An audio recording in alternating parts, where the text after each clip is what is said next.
Assalamualaikum warahmatullahi wabarakatuh.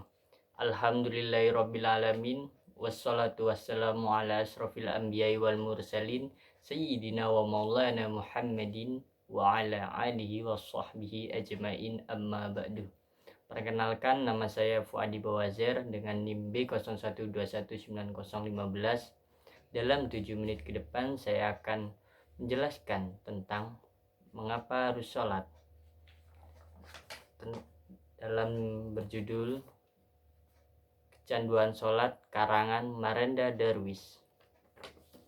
Nah, sebelum kita tenggelam dalam kecanduan sholat, kamu harus memahami dulu mengapa harus sholat.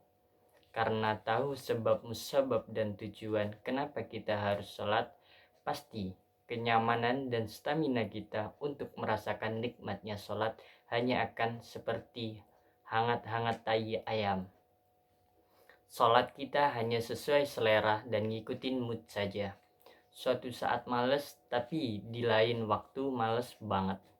Terkadang juga pas gak mood, kita juga super males. Lalu kapan rajinnya? Nah, pinginnya kita punya semangat dan motivasi yang berlipat-lipat sekaligus awet untuk terus bisa menegakkan dan menikmati sholat. Nah, caranya gampang banget. Yang pertama, cari info sebanyak-banyaknya tentang manfaat sholat dan kerugiannya kalau kamu ninggalin sholat. Kalau udah tahu, manfaatnya sangat besar dan banyak, bahkan tak terhingga, dan juga tahu ngerinya murka Allah kalau ninggalin sholat. Insya Allah akan membuat kita semangat, serius, dan profesional dalam mengerjakannya. Itulah yang pada akhirnya membuat kita menjadi ringan dan kangen terus untuk sholat. Kalau begitu, yuk kita kupas mengapa kamu harus sholat. Dipahami betul agar sholat kamu terasa sebagai suatu kebutuhan, bukan hanya sekedar kewajiban. Inilah maksud dari kecanduan sholat. Dalam hadis yang diriwayatkan Aisyah radhiyallahu anha, dia berkata, jika Rasulullah SAW melakukan sholat, beliau berdiri hingga telapak kaki beliau merekah memerah. Lalu Aisyah bertanya, kenapa engkau melakukan semua ini ya Rasul? Padahal Allah Subhanahu wa Ta'ala telah memberikan ampunan bagimu atas dosa-dosamu yang telah lalu dan yang akan datang. Lalu beliau menjawab, apakah tidak bolehkah aku menjadi hamba yang bersyukur? Hadis riwayat Bukhari Muslim.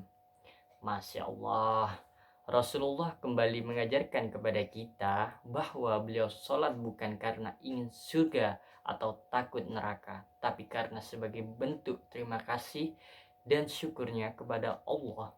Nikmatnya kepada kita sangat banyak dan tak terhitung. Jika cara berpikirnya seperti ini, insya Allah kita akan bersegera sholat saat azan dikumandangkan. Nah, lanjut, nikmat apa saja yang kita terima dan kenapa kita harus sholat? Nah, mengapa kita harus sholat? Ya, karena kita adalah manusia. Tentu kalau bukan manusia, kamu gak akan diperintah untuk sholat. Pernah dengar kambing dan monyet diperintah sholat? Kalau pernah, pasti yang nyuruh itu sedang kehabisan paket kuota. Lalu apa hubungannya antara kita sebagai manusia dengan sholat? Yang pasti hubungannya baik-baik saja, gak ada benci, pertengkaran, diem-dieman, apalagi dendam. Allah Subhanahu wa Ta'ala dalam surat Az-Zariyat ayat 56 menginformasikan pada kita, dan tidak aku ciptakan jin dan manusia kecuali untuk beribadah kepadaku. Paham kan? Ternyata tujuan Allah menciptakan aku, kamu, semua manusia dan bangsa jin hanya untuk beribadah kepadanya. Nah, di antara sekian banyak jenis ibadah, salah satu cara ibadah yang diajarkan Allah dan Rasulnya adalah sholat. Gimana saudara-saudara, sudah jelas bukan? Lalu kenapa yang disuruh sholat hanya manusia? Lah iya, lah karena hanya manusia yang diberi wewenangan agung untuk mengatur dan memakmurkan bumi ini. Nggak mungkin kan bumi ini dimakmurkan sama biawak, penguin, buaya, apalagi buaya darat. Iya, nggak mampu apalagi, ya benar. Oleh karena itu, agar bumi agar bumi dan seisinya ini peace, love, colorful, and wonderful, manusia diberi oleh Allah kelengkapan alat yang sempurna, mulai fisik, akal, intelektual, budaya, sebagainya sebagai bekal untuk memakmurkan bumi. Dan salah satu kelengkapan alat untuk memakmurkan bumi itu adalah dengan menegakkan sholat.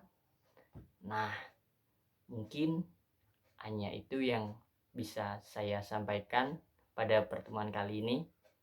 Apabila ada kata atau kurang berkenan di hati para penonton, mohon maaf sebesar-besarnya.